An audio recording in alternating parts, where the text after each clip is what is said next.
starting out, I like to just talk about raptors in general. Raptors are a carnivorous bird. They hunt primarily using three different features, I would say. They have very sharp eyes, very sharp eyesight for spotting prey. And then they also have a very sharp hooked beak and dark talons for catching that prey. Is my mic still working? Okay. Okay, good. But yeah, so raptors, they are a very important group of birds that we have in the ecosystem. They are what we call ecosystem indicators or species indicator species, where the health of a raptor can tell you a lot about the health of the ecosystem as a whole.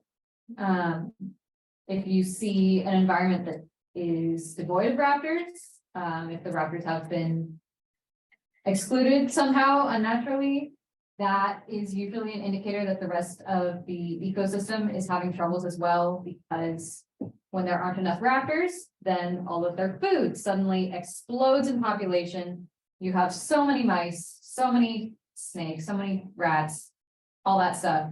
And then you're thinking the mice, the rats, they're eating down the grass. And then when you don't have enough grass and small forbs and small plants, then you have this whole cascading effect on the ecosystem just because you took out one of the top predators.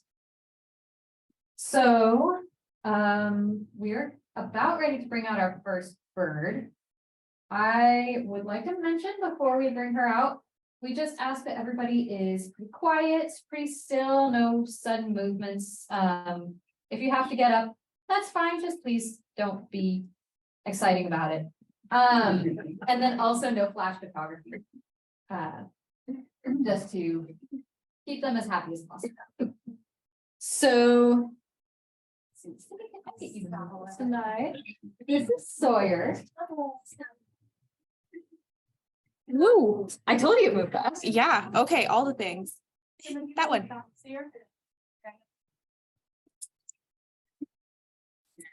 There's the paparazzi for Sawyer. She is our Northern Saw-whet Owl. She came to the club in 2013. Actually, she came to the hospital in 2013 with an injury to her left wing. She was found somewhere around here near Spokane at the base of a tree and brought to the veterinary teaching hospital for care. And what they found was that she has what we suspect to be soft tissue damage to her left wing, because her x-rays look perfectly fine, but she's not able to extend that wing fully. And so because of that issue, she wouldn't be able to fly effectively in the wild. And so she lives with us where she can be taken care of and she doesn't have to hunt for her food. Pretty cushy life. All their needs. But yeah, Northern Saw-whet owls, they are native to this area, even though they're one of the ones that you probably wouldn't see very often. They can be found all across the sort of northern border of the United States, in those dense coniferous forests. I like to say she looks a bit like a fluffy honeycomb. And I think that's just an element of camouflage because they are in these dense pine trees. They don't want to be seen by predators. They are also cavity nesters, so they're going to be inside the holes in trees, things that are made by maybe woodpeckers, just to keep them extra safe. There's one in the tree. I do know of a mating pair that was on the WSU campus a few years ago, which was really interesting. I had somebody tell me that she saw babies of them, and so then we puzzled out that it was a saw-whet owl. Saw-whet owls, they get their name, it's spelled SAW-WHET, from the sound that they make. It sounds kind of like a saw being sharpened on a whetstone. I've never heard it, but that's okay. That's just a special reason. But yeah, I said that they live sort of along that northern border of the US. They will sometimes migrate south as well. They'll migrate at night because they're nocturnal to more of the like central southern parts of the US. Just kind of depends on the climate.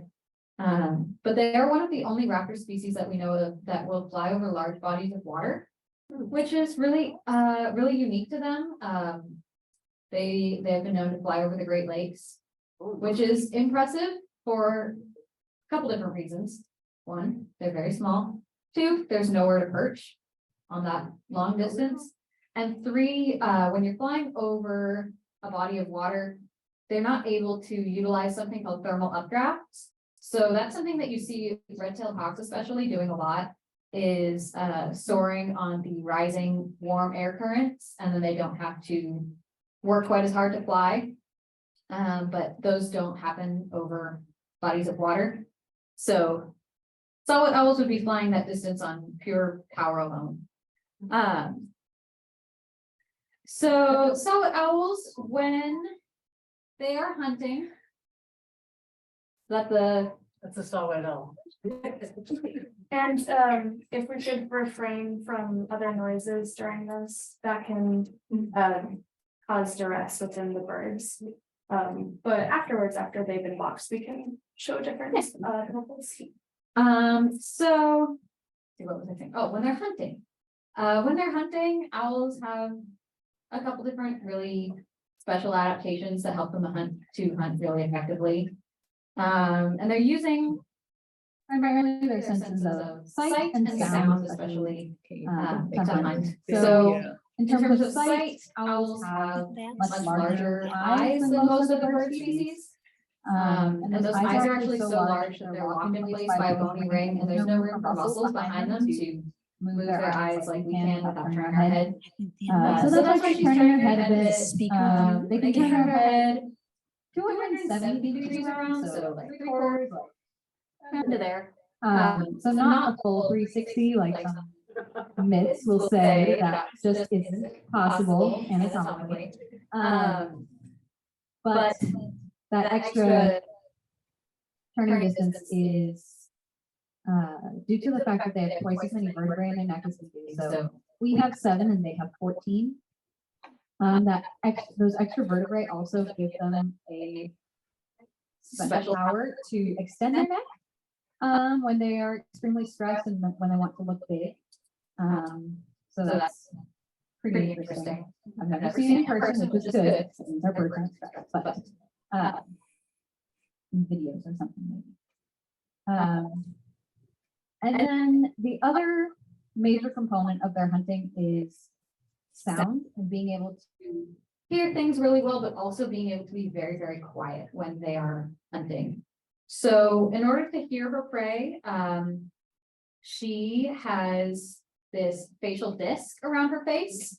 It's that ring of kind of stiff feathers, kind of radiating out from her eyes. And that works a bit like a satellite dish to focus sound towards her ears, kind of make that sound a little bit stronger.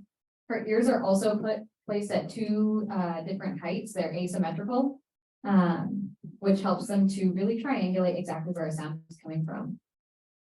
And then once they've found some prey, when they're flying in to catch it, they still want to be able to hear that prey as it's scuffling along, still know exactly where it is, especially when it's night because they're nocturnal.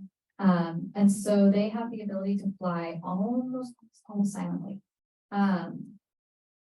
which is a really great adaptation. To do that, Sydney, thank you. This is a feather from our great gray owl, Gus. Obviously, it's not from Sawyer.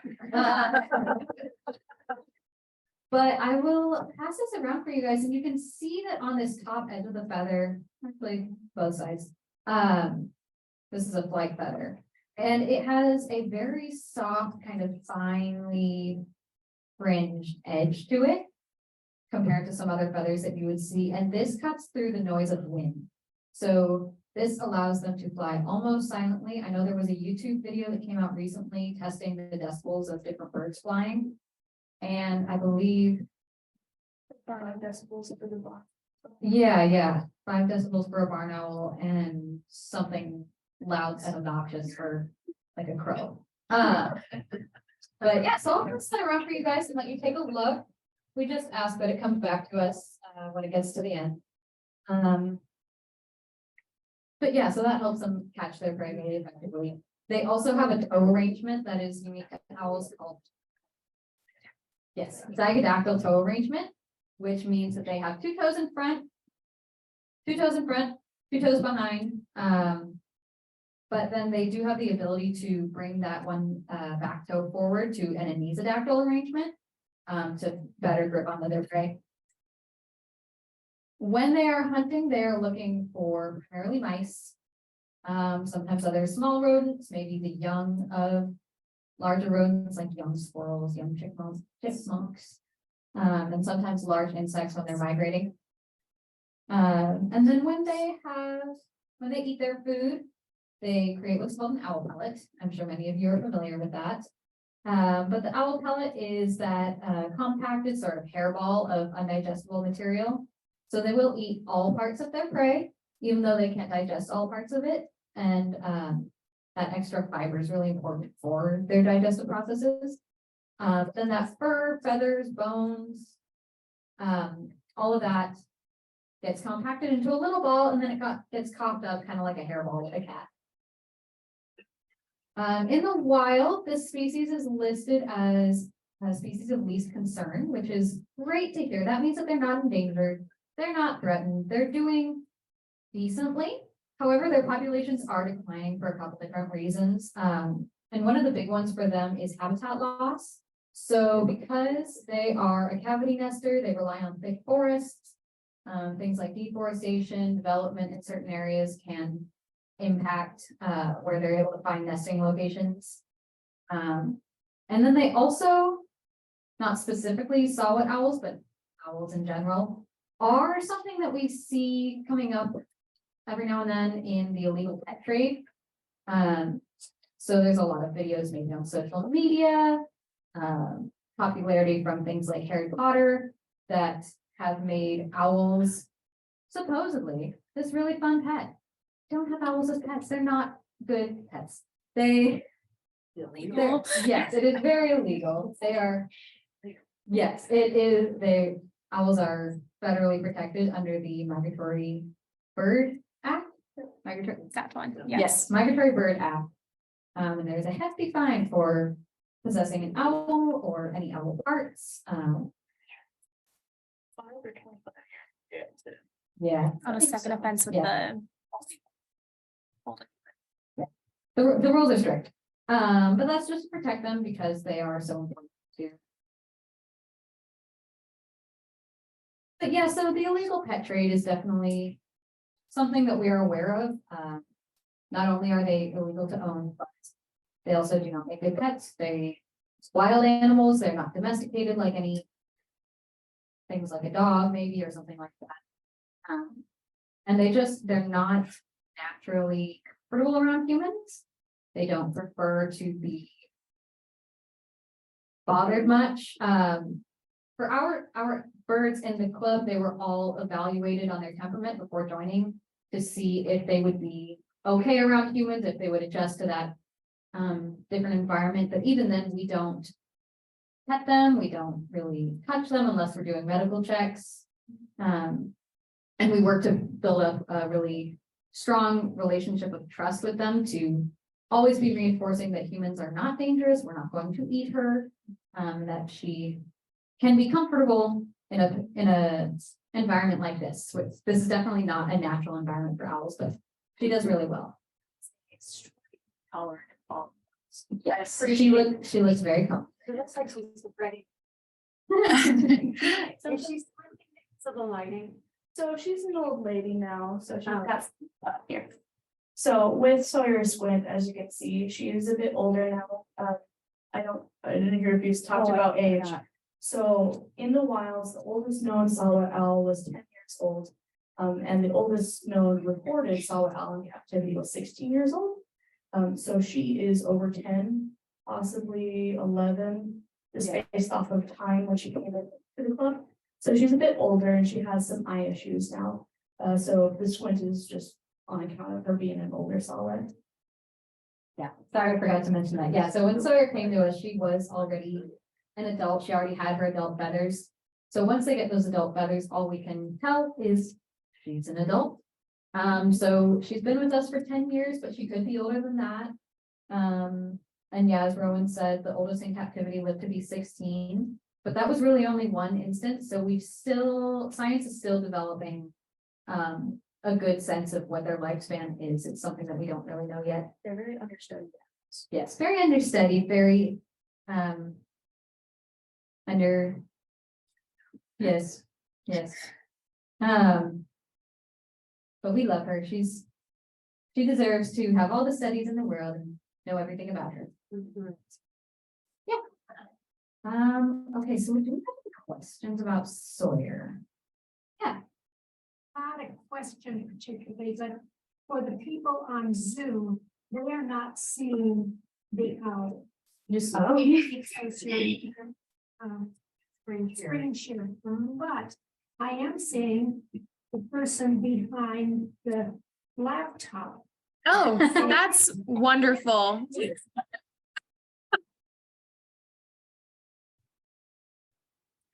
Put her behind the computer for a minute? Yeah, probably. Let me scoot this up. Towards your bird. Stand over here. There's a, yeah, here. Let's see, we can turn the podium around a bit. I'm really. Hello, sad that everyone. Just like watch me sit there for a solid 10 minutes. Okay. All right, how's that? I know. Everything's moving. And then. Scary. Turn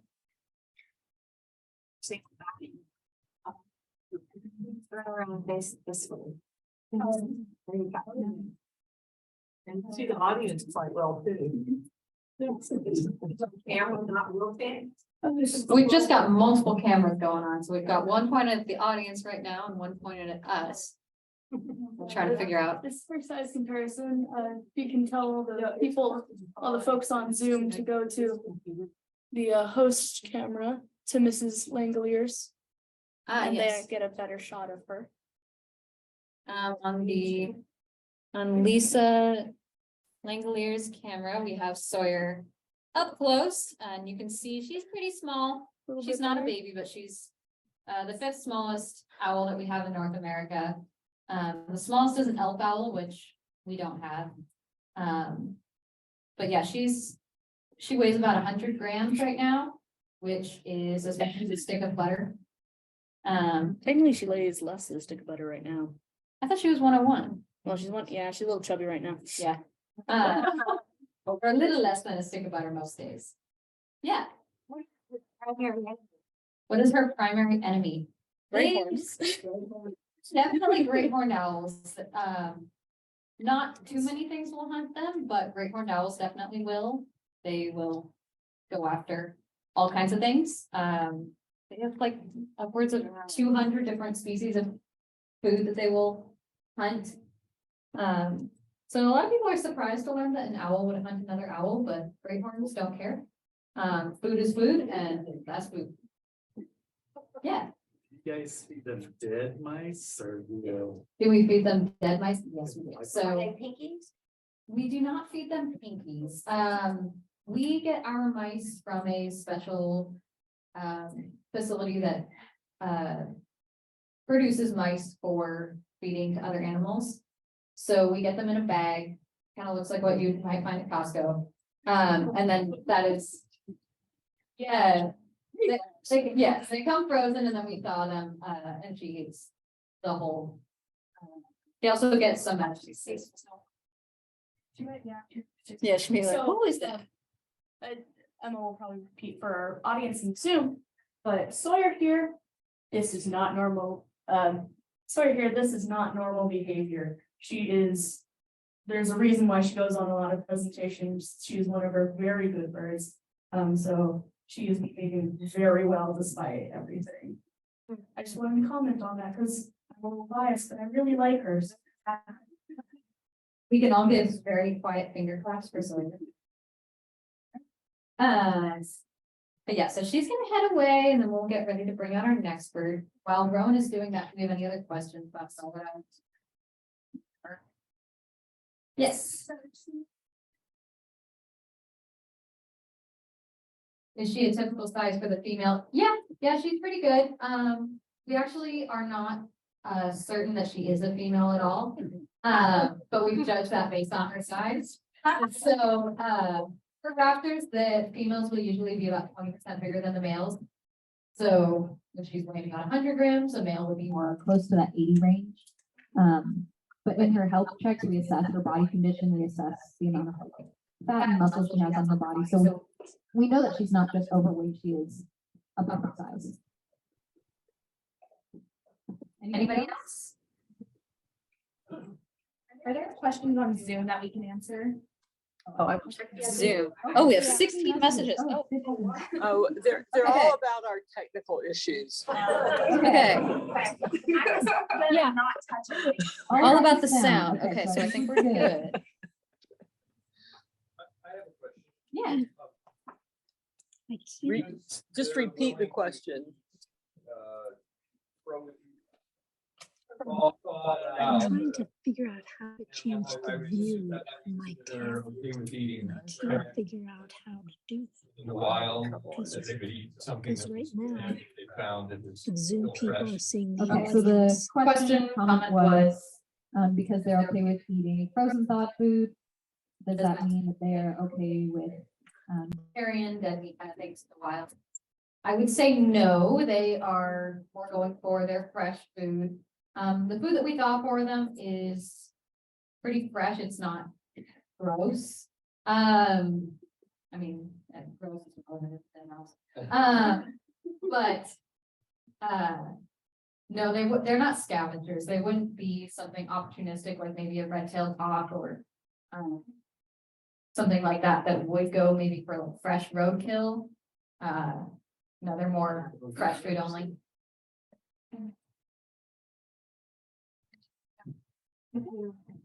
Oh, I'll get it. With that said though, like while red-tailed hawks and most owls won't go after carrion, golden eagles, they won't go after like the degree that carrion is, but golden eagles will eat kind of a little older roadkill. And what was, yes. Yeah, what's the best situation and how is the best way to spot one in the wild? No, the question. Yeah. So the question was, what's the best way to see these guys in the wild, because they are kind of secretive? So I have been very fortunate to see them in the wild, and you're gonna find them in the middle of the night on a dirt road. That's kind of the best place. The best place I've seen them is around 11 o'clock at night in a deep coniferous area. So Spokane. I saw them near Lake Roosevelt, or early in the morning, like for the sunrise as the sun is rising up. I saw them near the river, near the Spokane. Probably the best bet that you're gonna see them. It's just hard because they're very small, but they do perch on posts when they're hunting, like fence posts, like about this high, when they're hunting. So you just gotta kind of have to get lucky with that. You could tell them that the little balls of coniferous growth around the edges. That's the way we usually look for them. Yes, yeah. Because they can be roosting there, but they're usually at eye level. Yeah, so as she was saying, you can find them about eye level on the edges of forests. The tree that has a lot of growth right at the edge. Yeah, with trees with a lot of growth, a lot of bushes nearby, because they're small, they're prey for a lot of things. So look for large pine cone shaped, about a hand-sized pine cone shaped objects at nighttime along, farms, because that's where mice are gonna be. So deep coniferous forests next to open fields. That's that.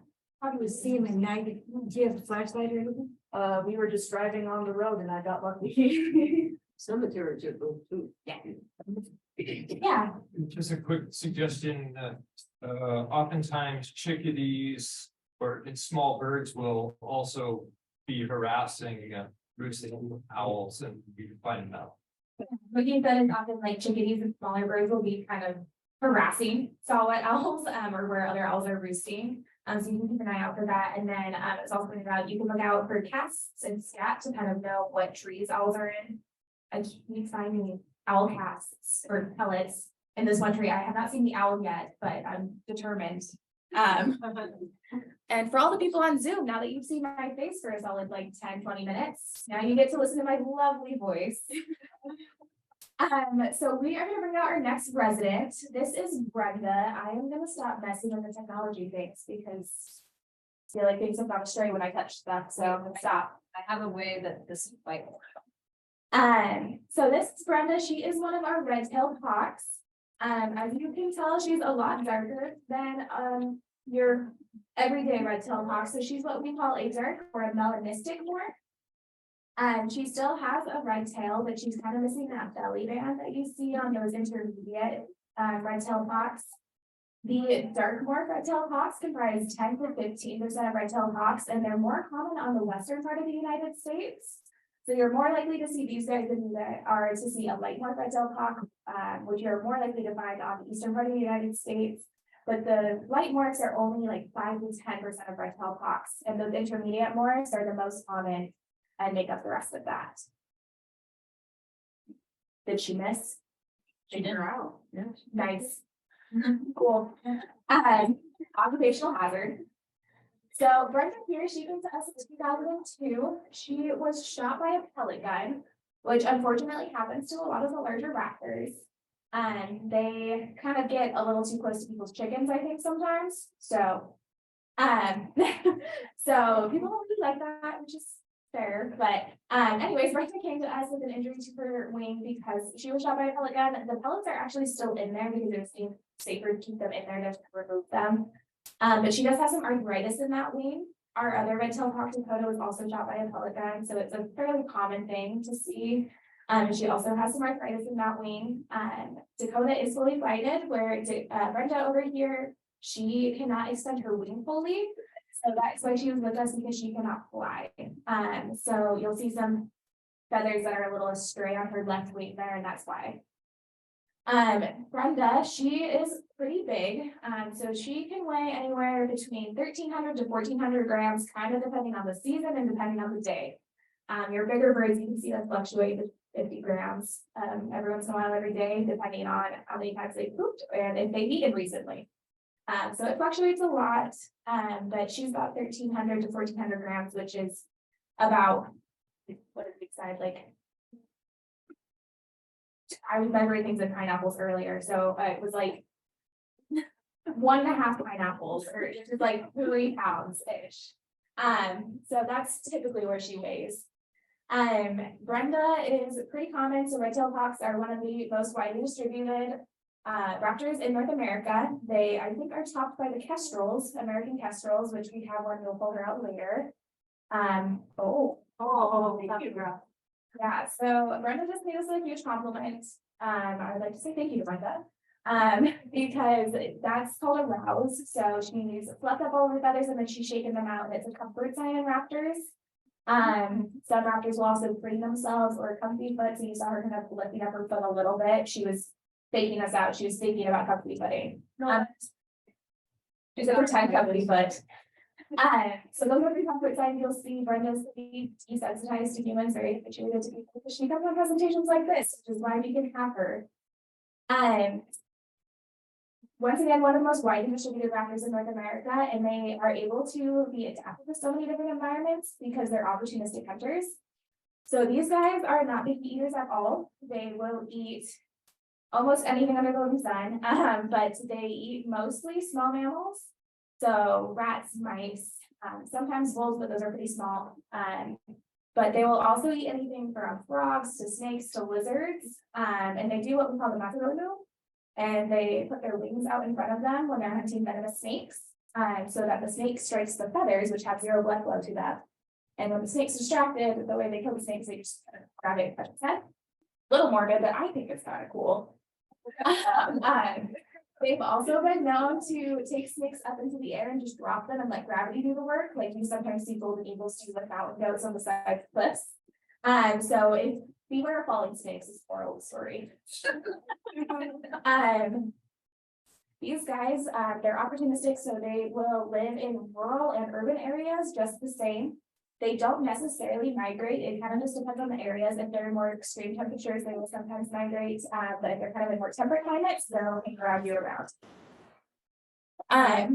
Brenda too, so she's adapted to kind of more urban environments. So she and red-tailed hawks, they will nest on cliff edges and the edges of buildings too. So they will definitely be kind of downtown sometimes. They don't really seem to mind as long as they're high enough and aren't bugging them a whole lot. But they will build huge platform nests. And red-tailed hawks, like a lot of raptors, will return to the same nesting site with the same mate because they are monogamous. And they will build upon that nest. So you'll get these huge platform nests and isolated trees. Yeah, you can speak more slowly. Absolutely, yeah. Sorry, I speed talk. I learned Spanish for that. I talk really fast in Spanish, so I speak talking English too. I apologize. So yeah, they'll nest in very large platforms, and they'll return to those nesting sites as long as like they haven't been destroyed by people. We tend to do that sometimes. Or they have sometimes get stolen by great horned owls, because great horned owls don't really build their own nests ever. They will sometimes devour in burrows, or they just leave other nests. I joke that they make enemies sometimes out in the wild. They like to eat other raptors, they like to steal their nests. Brenda here, I'm sure you guys know some field marks for red-tailed hawks, but Brenda, because she is so dark, she doesn't have that belly band like you'd see in intermediate Morse, but she does have what we call a patagial mark. So she's got this darker mark on the leading edge of her wing, kind of in her armpit area is what I equate it to on a human body. But then she's got the light colored feathers on her covert feathers. So that kind of first layer of feathers down from that leading edge, and then her flight feathers are mostly white, except for the last kind of band of them is also dark. So I equate that to a double stuffed Oreo, but it looks like to me. So if you see a bird with a band of darker feathers, kind of a lighter chest, and a double stuffed Oreo wing, kind of flying around with a broad silhouette, like on their wings, it's very broad wingspan. It's probably a red-tailed hawk. It's always my go-to guess when I'm unsure. It feels like a safe bet. These guys, when they're hunting, they don't do any of those like steep dives that you see falcons do. They're a little too bulky for that, so they might like punch through shrubs or something to get to food. But typically what they're doing is they're jumping down from fence posts. Yeah, they're not doing any crazy dives. They're bulky and wouldn't be able to stop in time. These guys, there are so many of them, so they are a species of least concern on the IUCN red list, but they do still face some threats like most animals nowadays. So habitat loss is one of them, as well as power lines. So these guys sometimes think they are smaller than they are and try to perch on power lines. Insulated transformers are a really good way to avoid any electrocution, because sometimes when they perch on their power lines, they just kind of defeat that circuit and electrocute themselves, which is really sad. And something that's pretty easy to fix with insulated transformers. Bam and eagles have been known to also run into windmills, but there have been some more recent studies coming out where if you put one of the blades on a windmill black, it actually decreases the amount of birds that run into it. So that's pretty neat. Keep an eye out when you guys are passing windmills. A lot of them are still like all three white blades, but hopefully that begins to change a little bit. And then they are really prone to being hit by cars. So that's how we have our third red-tailed hawk. His name is Trevor. He was hit by a car, but he has a partial leg amputation. And this happens because sometimes we don't think anything about it and throw litter outside of our cars. Sorry, that was fast, I'm slowing that down. And while this might not necessarily attract raptors, it will attract their prey species. And then those get hit by cars, where the raptors just come down to eat those guys when they're alive, and then in turn get hit by vehicles. So if we pick up our trash as well, that will help these guys out a lot. And trash includes apple peels, orange peels, just fruits that you think are compostable, attract mice, attract red-tails and other hawks, which can get hit and off you do. Yeah, so what she said was, even an orange peel or an apple core, go ahead and compost that yourselves instead of throwing it out your window, because that will attract mice, which then attracts our raptor friends. Yeah, do we have any questions about Brenda? About red tails? Do they have, when they feed, do they hold their food in a crop like eagles do? Yeah, so the question was, do they hold their food in their crop like eagles do? And they do have a crop. Owls do not though. So that's kind of cool with owls. They do not have a crop. And then these guys can actually digest bone. The owls can't because their stomach is just less acidic, but these guys' stomach is more acidic. So when they pop up what we call an owl pellet, we call it a cast with an eagle or a hawk or a falcon. And it's just gonna be the feathers and fur, which is what they can't digest, kind of the more fibrous part of their food, but they can digest the bones or the calcium. Yeah, I think that she's 20 years old, or one. How old is she yet? yeah, so the oldest, I think we just got topped actually. Charlie was the oldest red-tailed hawk in captivity for a while. Sorry, the question was, how old will she live? And he lived to be 33 years old. I think he recently got beat and there was a red-tailed hawk that lived to be 34. But Brenda, she's at least 23 because she was an adult when we got her.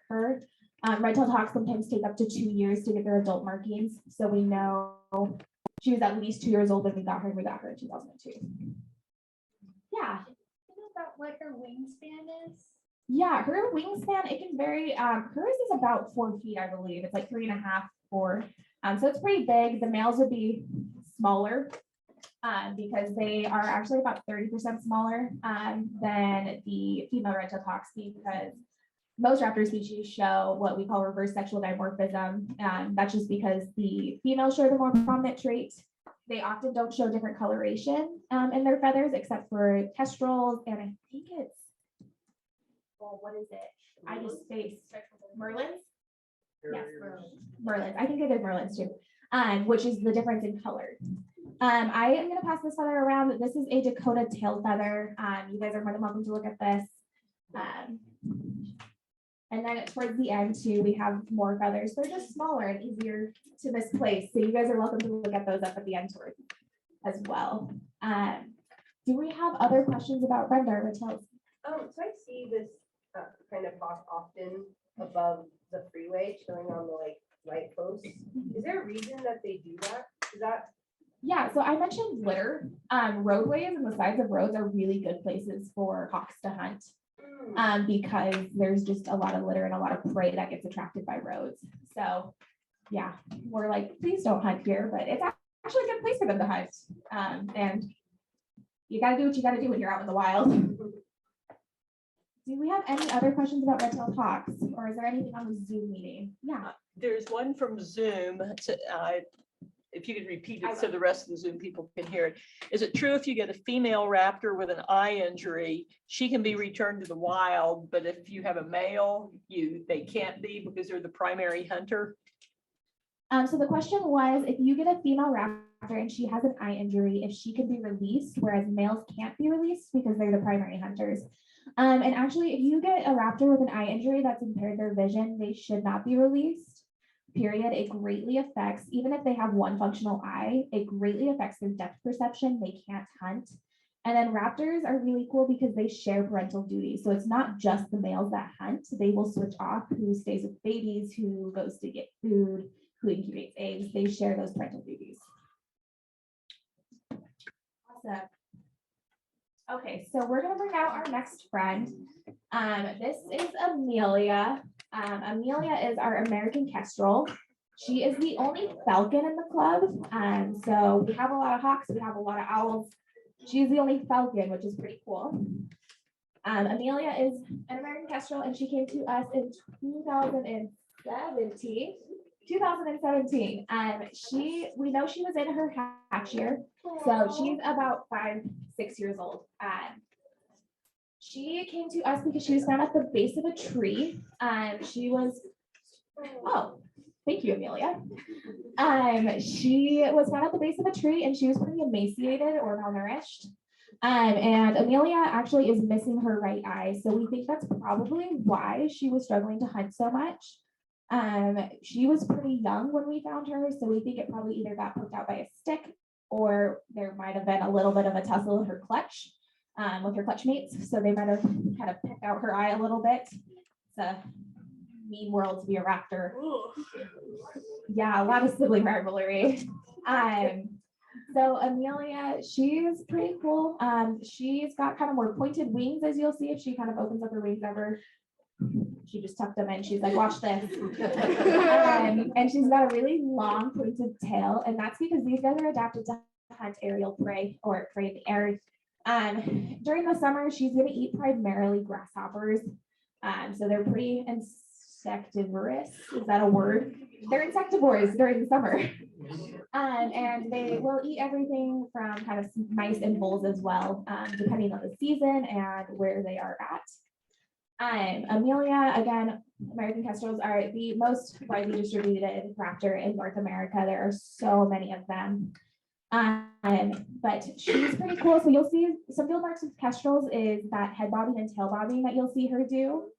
And the head bobbing is thought to be to kind of help her out with depth perception as well as a territorial behavior, as well as the tail bobbing. Those are both territorial behaviors. Amelia does a lot of head bobbing because she is missing her right eye. So she's kind of trying to figure out where everything is, and it's harder for her because she's only got one eye, and that greatly impairs the binocular vision that raptors have. So raptors can see between 8 and 10 times better than we can.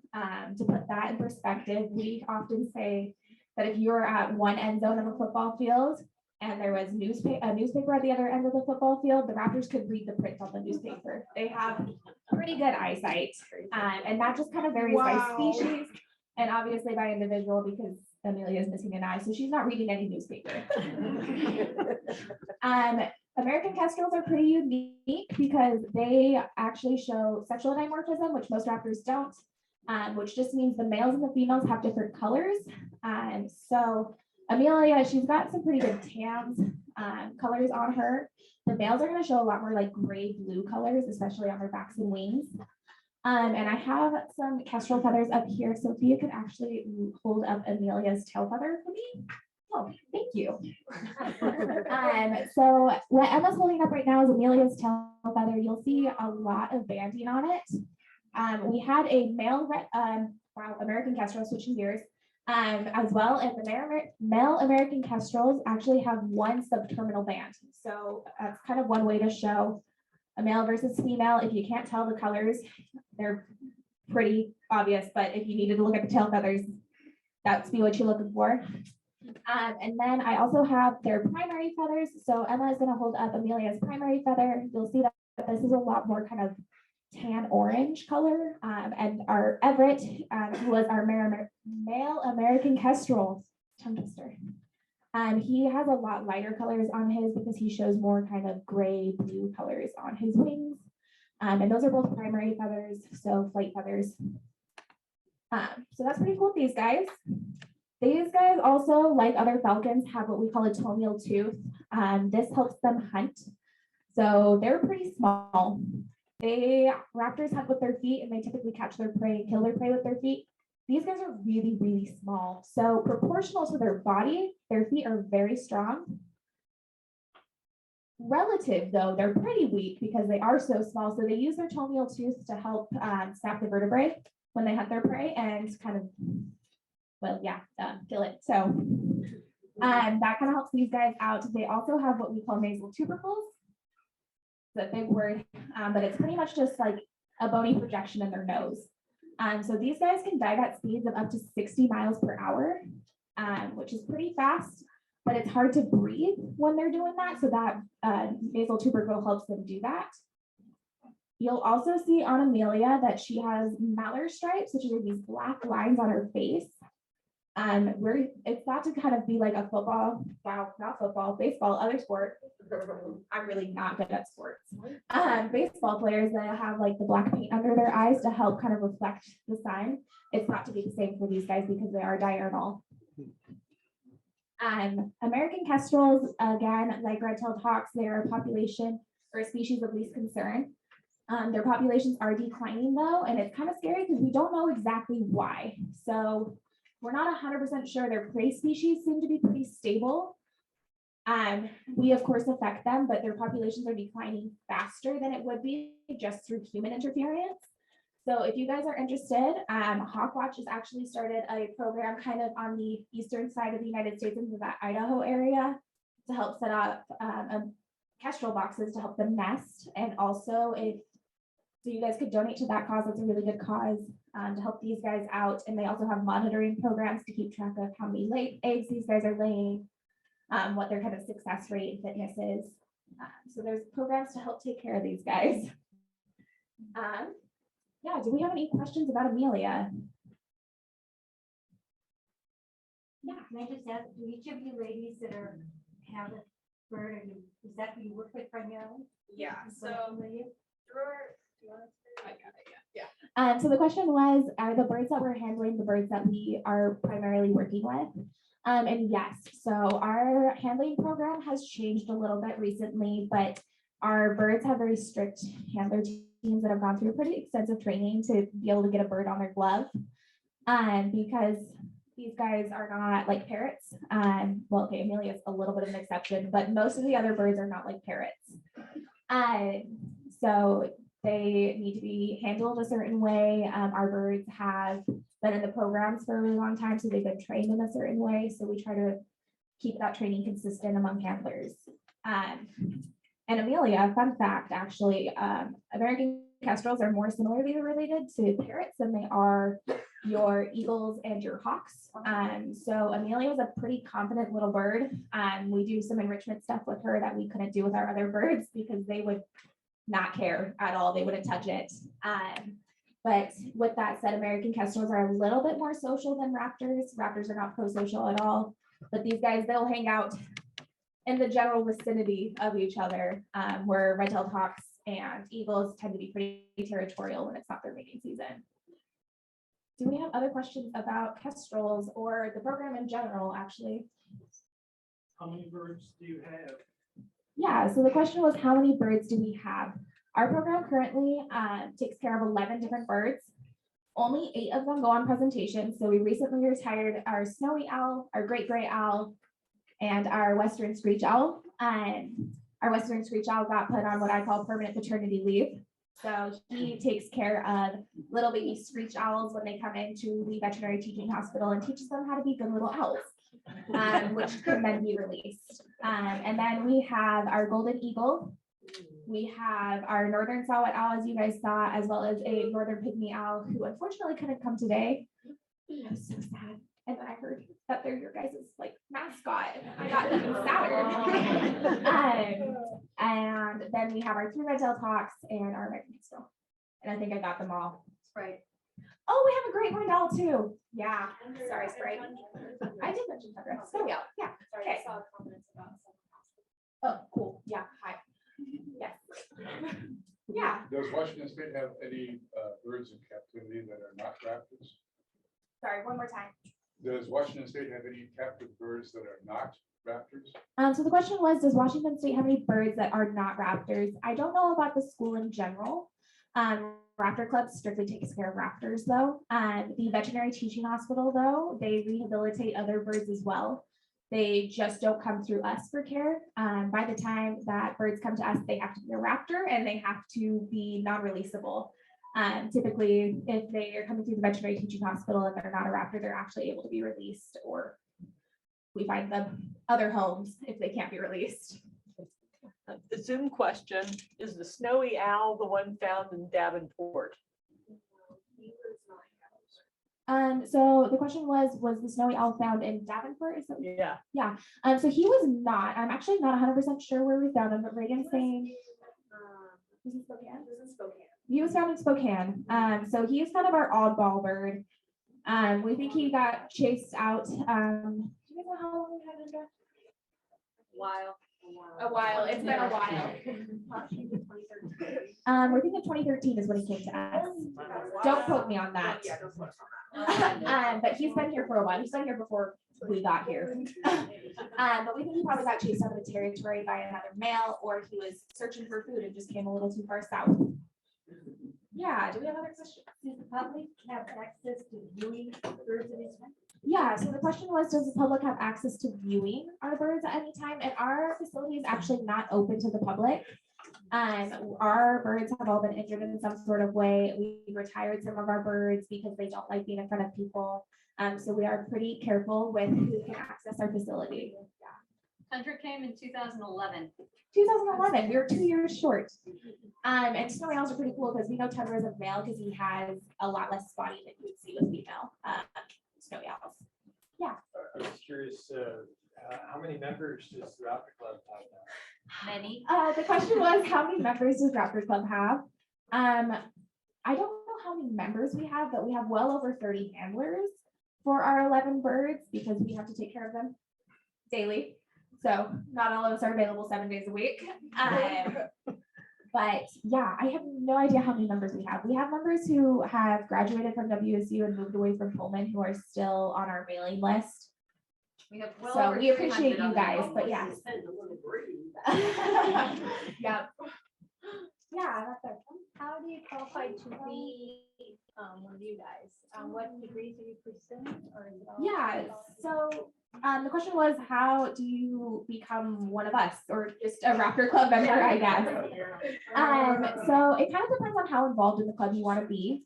We are open to students, graduate students, undergraduate students, professional degree students, as well as community members. The only requirement for our club is that you are over 18 years old to be a member. And then if you are interested in coming on presentations like this one and helping kind of teach people about birds and talk a lot like Emma and I have just done, you could be a general member and be a part of that. And then for a handler or a feeder position, you apply and go through an interview process. Are you guys moving towards a degree in ornithology? Yeah. Yeah. Does WSU have one, first of all, and then? Yeah, so the question was, are we moving towards a degree in ornithology and if WSU has a program for that? I know WSU only has one class in ornithology that I'm aware of through your undergraduate degree program in the School of Biology. But I don't believe we have a degree program. I am studying wildlife ecology. We have some zoology and then animal science. The oddball. I'm the animal science pre-vet and minor in biology. Yeah, and some of us are going to vet school, some of us are not. I am not. Yeah. Yeah, are there any other questions? There was one about On Zoom. Is there a Zoom question? about Yeah, do you have any other surrogate parents that help take care of babies in Yeah. addition to your, whatever the owl was? Yeah, so the question was, do we have any other surrogate parents through the Raptor Club that help take care of orphan raptors, aside from our Western Screech Owl Katori? And the answer is yes, actually. So our great horned owl Sprite, he still comes on presentations, but sometimes when there is great horned owl babies, he helps take care and raise them. Yeah, he's kind of an oddball owl, so I don't know how his children are turning out to be. What kind of sound does a little owl make? Yeah, so the question was, what kind of sound does a little owl make? And that just kind of depends on the species. So yeah, Sawyer, our Northern Saw-whet Owl, she'll make chirping noises and kind of a trilling noise. So it sounds like a high-pitched, like cricket grasshoppery noise. I don't know how to explain it. It's a weird noise. And then sometimes the owls will clack or hoot if they're a little bit bigger.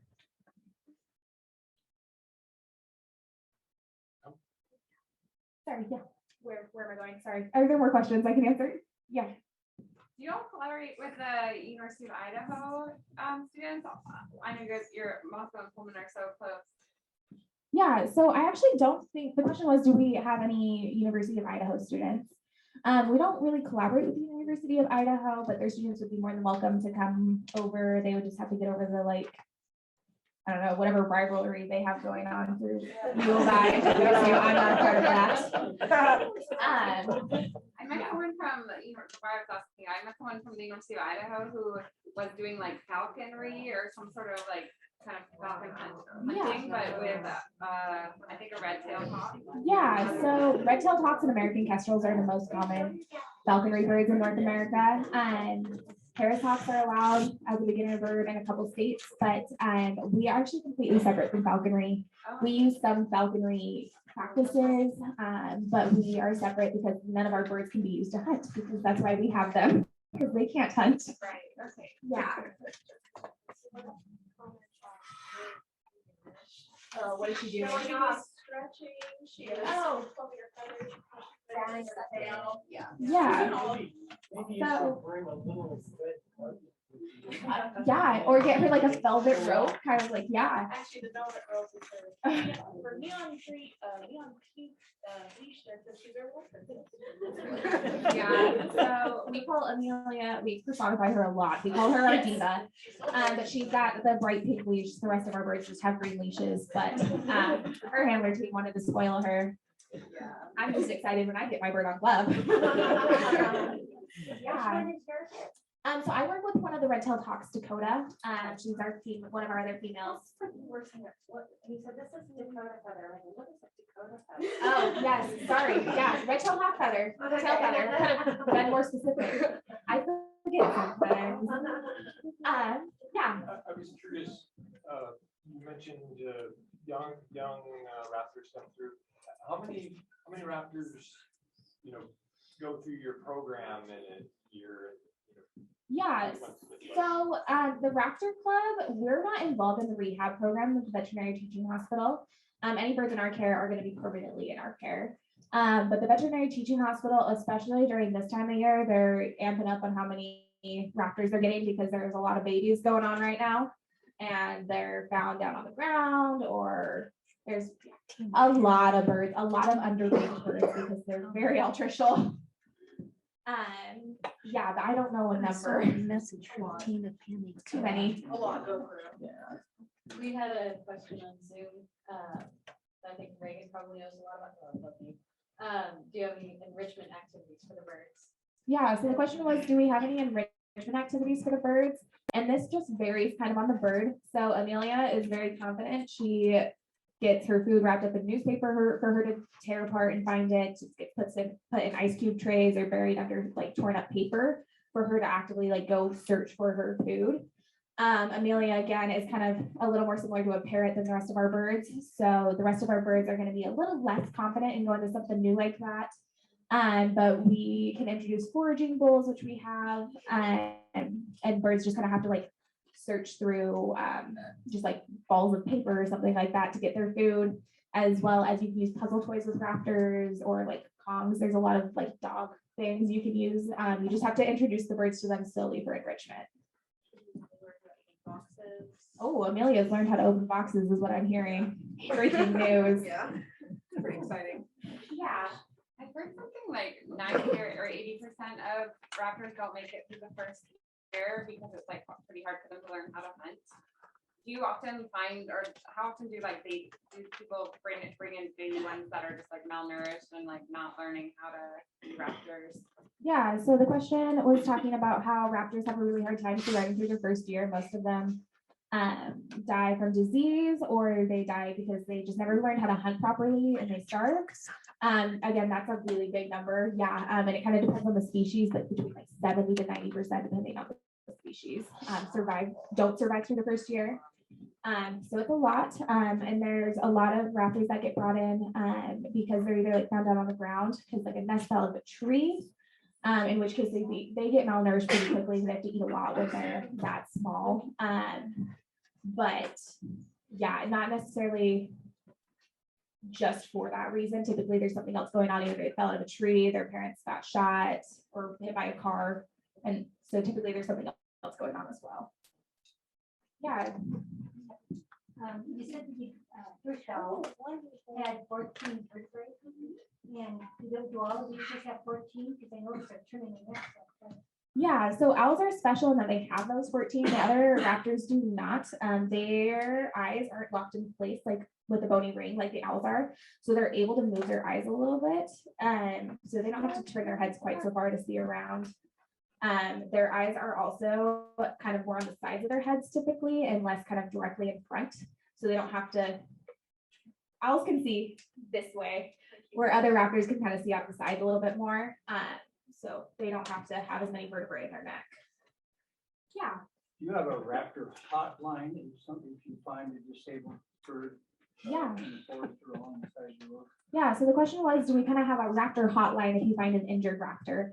And the Raptor Club does not, but the Veterinary Teaching Hospital at Washington State University, they have an amazing exotic staff that takes care of wildlife as well. And they are able to help out with that. And I'll add to that, for non-members here, Spokane Audubon Society has a Save a Bird team.